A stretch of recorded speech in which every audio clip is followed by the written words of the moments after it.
বলে বল ঠাকুর একটু রোগা করে ভালো করে দাও।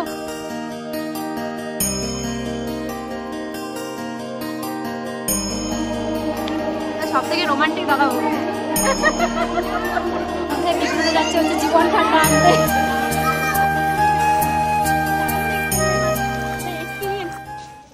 Hello everyone, good morning, welcome back to my channel heavenly friendship. তো ঘড়িতে এখন বাজে প্রায় 9টা। আমি রেডি হয়েছি, দেখতেই পাচ্ছ যে রেগুলার নাইটের লুকে নেই। আজ হচ্ছে বৃহস্পতিবার, তো আজকে যাব মন্দিরে। তোমাদেরকে আগেই বলেছিলাম যে পিঙ্কের একটা পুজো আছে, তো কৃষ্ণরাজির মন্দিরে যাবো, মানে রাধাকৃষ্ণের মন্দিরে। তো সেজন্য রেডি হয়ে গেছি, এবার সবাই বেরোবো। পরার কথা ছিল শাড়ি, বাট এত গরম, বাইরে রোদ দেখে বুঝতে পারছো, তো সেজন্য আমি চুড়িদারে শিফট হয়ে গেছি। বিশ্বাস করে পারবো না, টুকটাক রেডি হয়ে গেছি। আজকে সব থেকে বড়ো কথা, একটু মেকআপ করিনি, কেননা জানি পুরো ঘেমে গলে যাব, তাই মেকআপ করলে জঘন্য লাগবে। তো নর্মাল রেডি হয়ে গেছি, কিছু খাইনি, চা বিস্কিট খেয়েছি। এবার হচ্ছে বেরোবো। আমি দেখি শিউলি পিঙ্কিকে ফোন করি কত দূর ওদের রেডি হলো। তো আজকের কিন্তু ব্লগটা বড্ড এক্সাইটিং হতে চলেছে, কেননা এখান থেকে যাব আমরা নদীর পাড়ে, নদী পেরিয়ে আমরা যাব মন্দিরে। মন্দিরটা এরকম জায়গা থেকে অবস্থিত। তো এই মন্দিরটা হচ্ছে, আমরা দোলমেলা গেছিলাম না, তোমাদের আগের ব্লগে দেখেছো তোমরা, তো ওখানে তো মানে ঠাকুর তোমাদেরকে দেখাতে পাইনি, কেননা তখন ঠাকুর চলে গিয়েছিল। তো ঠাকুর এখন যেখানে গেছে, মানে ঠাকুরের মামা বাড়ি মাসি বাড়ি অনেক কিছু থাকে, তো যেখানে গেছে ঠাকুর, আমরা হচ্ছে আজকে সেইখানে পুজো দিতে যাচ্ছি। তো হয়তো ঠাকুরকে দেখাতে পারবো না, কারণ দেখানো নিষেধ, ঠাকুর অনেক সোনার গয়না পরে থাকে, তো কিন্তু চেষ্টা করবো। তো মন্দির প্রাঙ্গণ বা চারিদিকটা তোমাদেরকে দেখাবোই। তো সেদিনে যেটা দেখাতে পারিনি, আজকে একটু গিয়ে দেখাবো। ঠাকুরের দর্শনটাও আজকে করবো। সকাল সকাল রেডি হয়ে গেছি। তো চলে এসেছি আমরা পিঙ্কিদের বাড়ি। এই সূর্যন্ত তাকে পুরো বড় লাগছে আজকে।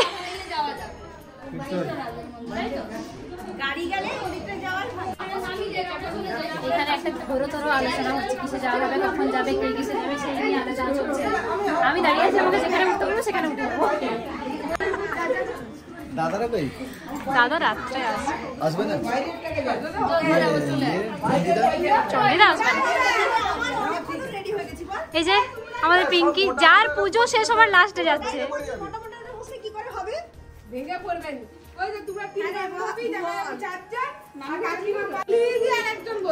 শিউলি কোলে বসে যাবো। আরে শিউলি কোলে আমি বসে যাবো। আরে না, কোলে টোলে বসিস না, আমি বসবো। টোটো এখনো আসেনি, আমরা চুপচাপ সেজে গুজে দাঁড়িয়ে আছি আর ঘামছি এখানে। তোর সকাল থেকে যাওয়ার কথা।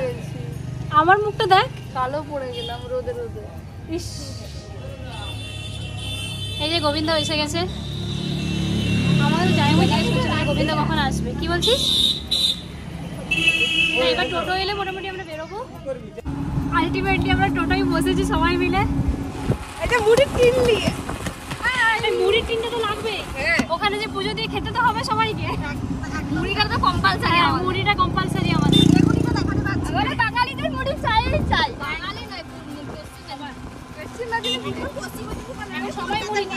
এখন সবাই মুড়ি খাই, তো স্টাইল দেখায়, আমরা খাই না।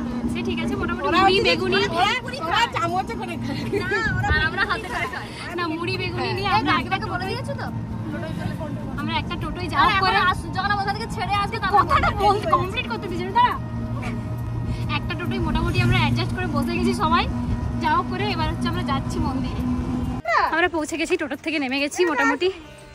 এবার হচ্ছে হেঁটে হেঁটে যাবো, কারণ নদী পেরোতে হবে। আর নদী পেরোনোটা হচ্ছে সব থেকে ইন্টারেস্টিং ব্যাপার আমাদের জন্য। আমাদেরকে তো দেখা, তোকে তো দেখাচ্ছি, তোরই তো দিন আজকে। মুড়ি হাতে চলে এসো, আনলে হতো সব জুতা কুড়ানোর জন্য।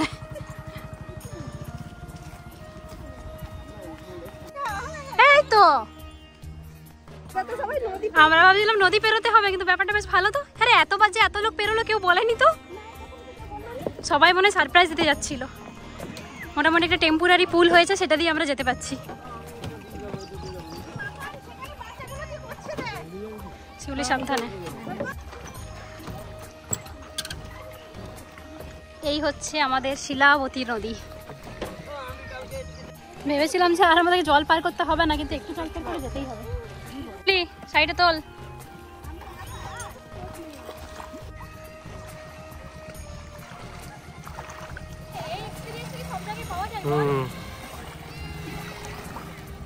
ছোটবেলা ছোট ছোট মাছ দেখতে পাচ্ছি, সাথে আমরা যাচ্ছি। দারুণ এক্সপেরিমেন্ট, মানে এক্সপিরিয়েন্স হয়ে যাচ্ছে। ব্যাগ জুতো সব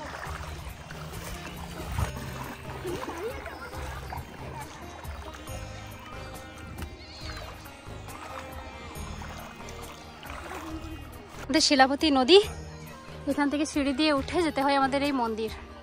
শিউলি দাঁড়িয়ে আছে এখানে, জুতো খোলো আর চলো হাঁটতে হাঁটতে চলো। এখানে হচ্ছে আমাদের ঠাকুরের খাবার বানানো হচ্ছে, ভোগ।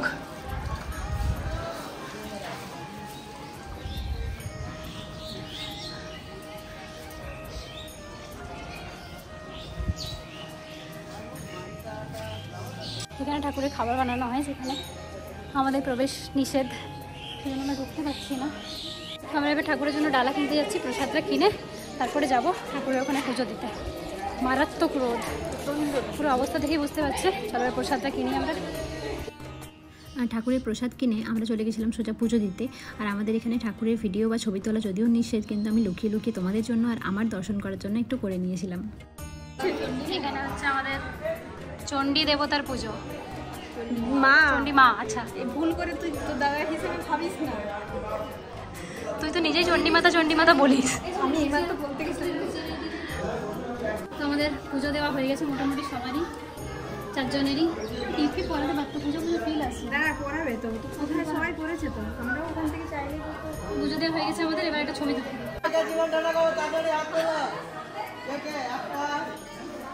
হবে।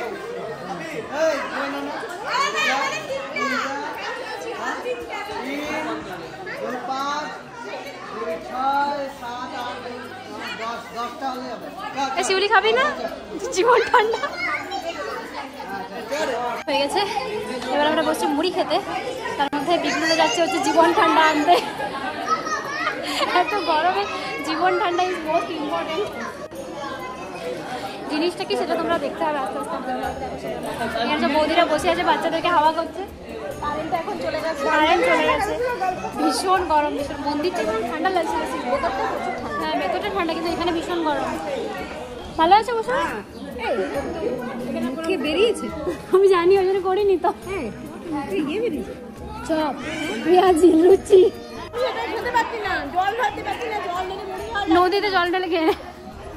এই যে চলে এসছে আমাদের দাদা আর বৌদি, সব থেকে রোমান্টিক দাদা বৌদি।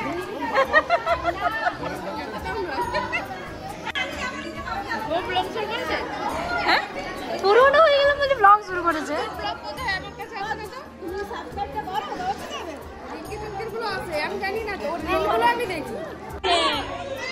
আমাদের জীবন এত মানে জীবন ঠান্ডা, কি জীবন ঠান্ডা। আর উপরটা ধর, উপরটা এখানে গায়ে পড়বে ধর। এই যে জীবন ঠান্ডা।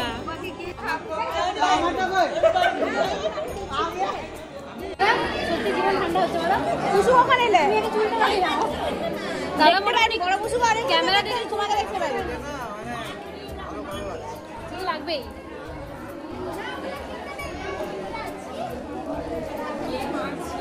আমাদের জীবন ঠান্ডা কিন্তু এইটুকুতে আগে অনেক বড় বড় গ্লাসে দিত, কিন্তু দেখো দাদা ঠান্ডাই কিন্তু বেশি। হাই করে হাই, লজ্জা পেলে হবে? হ্যাঁ,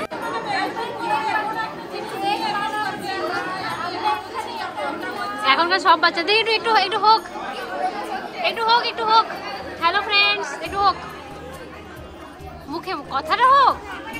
হ্যাঁ,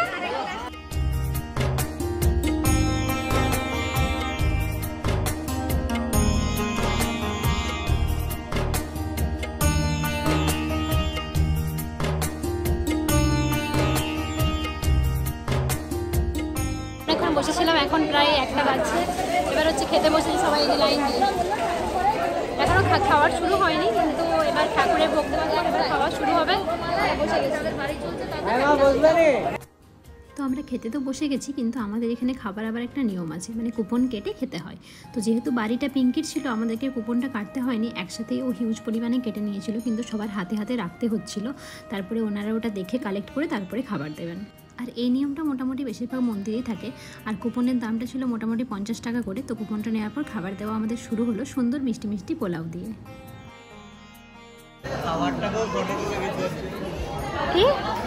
কি জমানা এলো, সেই সেই কি করবো বলো, কাজ কাজ। একটু জোরে জোরে বল রে গোবিন্দ, যেন শোনা যায়। এখনো খেয়ে দেখিনি আমি। পনিরটা আছে মেনুতে, ঠিক আছে? এখনই খেলিস না তুই? আমরা বুঝতে পারিনি যে পোলাওয়ের সাথে পনিরটা আছে, আমরা এমনি খেয়ে নিচ্ছিলাম, আমার শেষ হয়ে গেল। প্রথমে এখানে হাতের মধ্যে দিয়ে দিয়েছিল ঠাকুরের প্রসাদ, যেটা হচ্ছে ফল প্রসাদ। তারপরে অন্ন দেওয়া শুরু হয়েছিল। প্রথমে পোলাওটা দেওয়া হয়েছিল, বাট পোলাও নেওয়ার পর আমরা অপেক্ষা করছিলাম পনিরের, কিন্তু পনিরটা তখনও এসে পৌঁছয়নি। তারপরে এলো সবার পছন্দের খাবার অন্নভোগ, যেটা আতপ চাল দিয়ে তৈরি হয়। আতপ চালের যেখানে কুমড়ো, আলু, গাজর দিয়ে একটা তরকারি হয়, যেটা টেস্ট জাস্ট মানে অসামান্য বলা যায়। মানে এত সুন্দর টেস্ট না কোথাও পাইনি। আর যতটা প্রসাদ দেয় তাতেই কিন্তু পেটটাও ভরে যায়। তো যাই হোক, ফাইনালি আমাদের পনির এসেছে। তবে পনির, আলু, পোস্ত সব একসাথে মিক্সড হয়ে এসেছে, কিন্তু টেস্ট সত্যিই খুব ভালো ছিল। বিশ্বাস করো, ঠাকুরের মন্দিরে গেলে না ওই খাবারটাই আসল। বাড়িতে এগুলো বানিয়ে খাও একদম ভালো লাগবে না। তো যাই হোক, একটা একটা করে খাবার সব আসতে থাকলো। আর পায়েসটা কিন্তু খুব ভালো হয়েছিল। মন্দিরের পায়েস, মিষ্টি এগুলো হয়তো মানে যে বাড়ি চালায়, পুজোটা দেয়, সেই সব মেনুটা ডিসাইড করে নেয় এখানে। তো পিঙ্কি আগে থেকে ডিসাইড করেই পাঠিয়েছিল, তাই ও ভালোভাবে হয়তো জানে। কিন্তু মন্দিরের টেস্ট সব জায়গায় আলাদা আলাদা রকম হয় না। আর এই কৃষ্ণরায়জিউ মন্দিরের আমাদের এই প্রসাদ হচ্ছে সবথেকে ফেমাস। মানে এই অন্ন আর তার সাথে কুমড়োর তরকারি আর চাটনি। চাটনির মধ্যেও কিন্তু এখানে কুমড়ো দেওয়া হয়, যার ফ্লেভারটা একদম ফুটে ফুটে বেরিয়ে আসে টেস্টের মধ্য দিয়ে। তো সবার খুব ভালোই লাগে। আর এখানে আমরা খেতে বসেছি, তাই আমি বললাম যে ওখানে পল্টুদা ছিল, পিঙ্কির দাদা, ওকে বললাম দাদা একটু ভিডিওটা করে দাও। তো দাদা এখানে পুরো সবাই ঘুরে ঘুরে ভিডিওটা করে দিচ্ছিলো। আর তোমরা নিশ্চয়ই দেখতে পাচ্ছ এখানে কতজন সবাই মিলে একসাথে বসে খেতে বসেছি আর কি সবাই।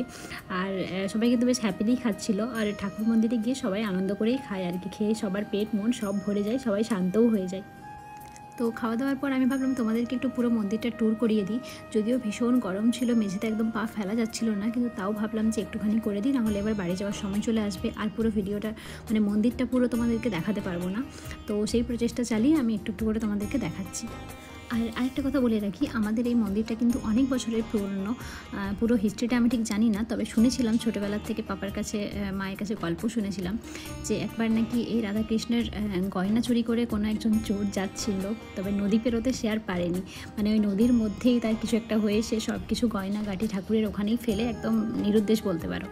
তো এই ঘটনাটা ছোটোর থেকে শুনে আসছি আর বিশ্বাসও করে এসেছি, তাই হয়তো খুব জাগ্রত। এত বছরের পুরনো মন্দির এখনও টিকে আছে, এত লোক এখনও আসে। আর প্রতিদিনই কিন্তু এখানে ঠাকুরের এত পরিমাণে অন্নভোগ রান্না করা হয়, আর কখনো কম পড়ে না, জানো তো? এটা হচ্ছে সব জায়গার মন্দিরেরই নিয়ম যে কখনো কিন্তু ঠাকুরের অন্ন কম পড়ে না। এখানেও সে একই রকমভাবে চলে আসছে।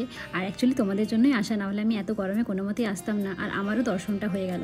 যেহেতু দোলমেলায় যখন গেছিলাম তখন দর্শনটা ঠিক করা হয়ে ওঠেনি, কেননা ঠাকুর চলে এসেছিলেন এখানে। এই ঠাকুরই 7 দিনের জন্য যায় ওখানে দোল মন্দিরে।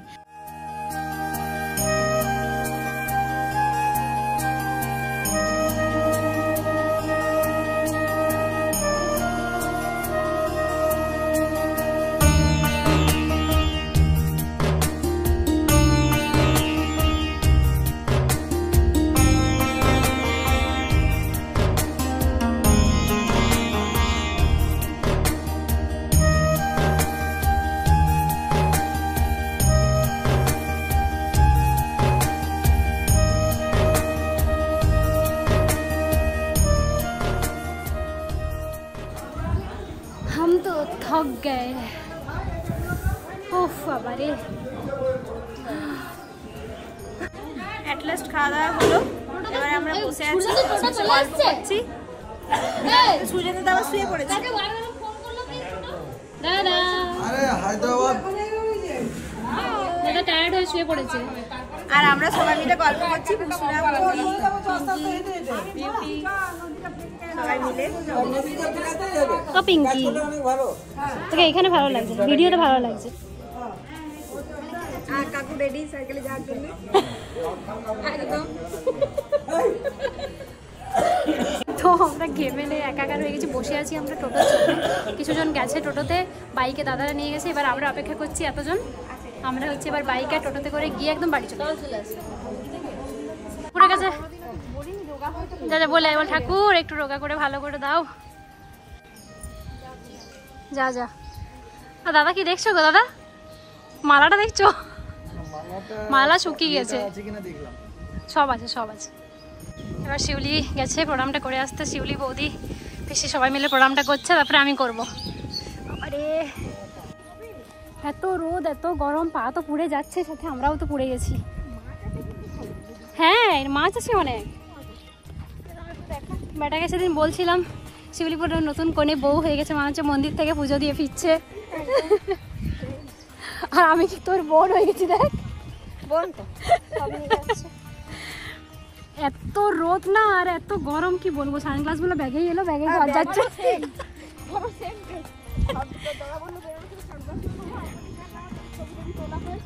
মোটামুটি সানগ্লাস ব্যাগেই এলো, ব্যাগেই গেল। আর সানগ্লাস পরার সময় বা ইচ্ছে কোনোটাই হয়নি। এই দিকটাই যাই না, জলটা পেরোবো কি করতে? আর জুতো খুলতে হবে না, তাহলে দিকটা চলে যায় না। ও হ্যাঁ, আবার আমাদেরকে নদী পেরোতে হবে, জুতো খুলতে হবে, প্যান্ট তুলতে হবে, অনেক কাজ। আমাকে চলো যাই। কত ছোট ছোট মাছ, ছোটবেলায় এই ছোট ছোট মাছগুলো আমরা গামছা দিয়ে তুলতাম, মনে আছে? সেই কত ছোট। এগুলো বড় কিন্তু হয়নি শিউলি। আমার বেটার জন্য ভিডিওটা করে নিয়ে যাই, বেচারা দেখবে।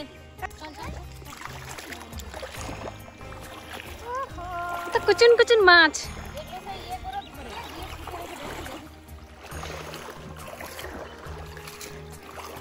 এই যে জলটাই পা দিতে কি আরাম লাগছে। কষ্ট যাই হোক, মোটামুটি এত আরাম লাগছে না জলটাই পা দিতে। আর ওই হচ্ছে মন্দির। টাটা করে দিয়ে চলো এবার যাই। এখানে বাড়ির উদ্দেশ্যে আমরা বেরিয়ে পড়েছি। এখানে সূর্যেন্দুদার সাথে বাইকে যাচ্ছিলাম আমি, আর এখানে বৌদি, পিঙ্কি, শিউলি ওরা পরে অটোতে আসছে, টোটোতে আসছে। তো সূর্যেন্দুদার সাথে আসতে ওরা ভয় পাচ্ছিল আর কি, সূর্যেন্দুদা অন্য লোকের বাইক চালাচ্ছিল তো সেজন্য। কিন্তু আমি আর বৌদি উঠে পড়েছি, আর আমারও ভীষণ মাথা ব্যথা করছিলো আর দাদারও, সেজন্য আমরাই আগে বেরিয়ে পড়েছি। তো আজকের ব্লগটা কেমন লাগলো আমাকে অবশ্যই জানিও। আমাদের এখানকার বিখ্যাত পুকুরির কৃষ্ণরায় জিউর মন্দির, যেটা খুবই ফেমাস, তোমরা হয়তো গুগলে সার্চ করলেও পেয়ে যেতে পারো। তো কেমন লাগলো অবশ্যই জানিও, ভালো লাগলে সাবস্ক্রাইব করে দিও চ্যানেলটাকে। তাহলে চলো আজকের মতো এখানেই টাটা।